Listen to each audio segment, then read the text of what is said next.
आज नवभारत कन्या विद्यालय मूल यांच्या वतीने विद्यार्थिनींकडून मानवी साखळी रचून भारतीय संविधानाच्या उद्देशिकेचे वाचन करण्यात आले। सर्व विद्यार्थिनींनी एकत्र गोलाकार रचना करत हातात हात घेऊन हात वर उंचावून एक सुंदर मानवी साखळी तयार केली आणि एकाच वेळी भारतीय संविधानाच्या उद्देशिकेचे वाचन करून संविधानाबद्दलची निष्ठा आणि आदर व्यक्त केला। हा उपक्रम विद्यालयाच्या मुख्याध्यापिका कुमारी अलका वरगंटीवार यांच्या मार्गदर्शनाखाली राबविण्यात आला। ज्येष्ठ शिक्षक संतोष गवारकर, सौ. अर्चना बेलसरे, दिनेश जिड्डीवार यांनी या उपक्रमाचे नियोजन व अंमलबजावणीत मोलाचे योगदान दिले।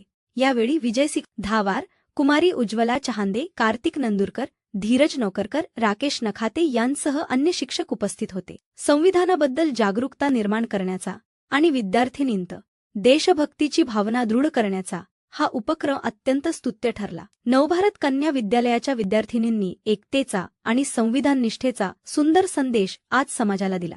जर हा व्हिडिओ तुम्हाला आवडला असेल तर लाईक करा, शेअर करा आणि आमच्या चॅनेलला सबस्क्राईब करायला विसरू नका।